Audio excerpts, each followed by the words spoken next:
ಕರ್ನಾಟಕದಲ್ಲಿ ಇಂದಿನಿಂದ ಎಸ್ಐಆರ್ ಪ್ರಕ್ರಿಯೆ ಆರಂಭ. ಮನೆ ಮನೆಗೆ ಬರಲಿದೆ ಬಿಎಲ್ಒ ತಂಡ.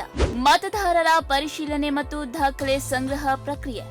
5.54 ಕೋಟಿ ಮತದಾರರ ಮೇಲೆ ವಿಶೇಷ ಪರಿಶೀಲನೆ. ಮನೆಗೆ ಬರ್ತಾರೆ ಅಧಿಕಾರಿಗಳು, ದಾಖಲೆ ಸಿದ್ಧವಿರಲಿ.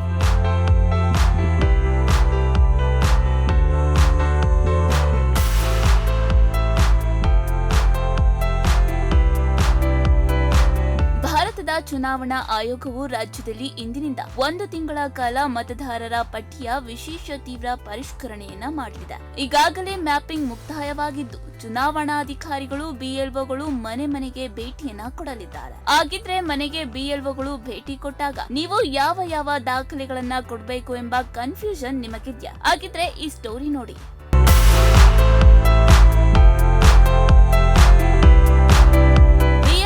ನಿಮ್ಮ ಮನೆಗೆ ಭೇಟಿ ಕೊಟ್ಟಾಗ ಈ 5 ದಾಖಲೆಗಳು ನಿಮ್ಮ ಬಳಿ ಇರಬೇಕು. ಹಾಗಿದ್ರೆ ಆ 5 ದಾಖಲೆಗಳು ಯಾವ್ಯಾವ್ದು ಅಂತ ನೋಡ್ತಾ ಹೋದ್ರೆ, ಮೊದಲಿಗೆ ನಿಮ್ಮ ಬಳಿ ಕುಟುಂಬದವರ ಗುರುತಿನ ಚೀಟಿ, ವೋಟರ್ ಐಡಿ, ಆಧಾರ್ ಕಾರ್ಡ್, ಹಾಗೆ ವಿಳಾಸ ದೃಢೀಕರಣ ಪತ್ರ ಸೇರಿದಂತೆ ಪಾಸ್ಪೋರ್ಟ್ ಸೈಜ್ ಫೋಟೋ ಇವೆಲ್ಲವೂ ಕೂಡ ನಿಮ್ಮ ಬಳಿ ಇರಬೇಕು.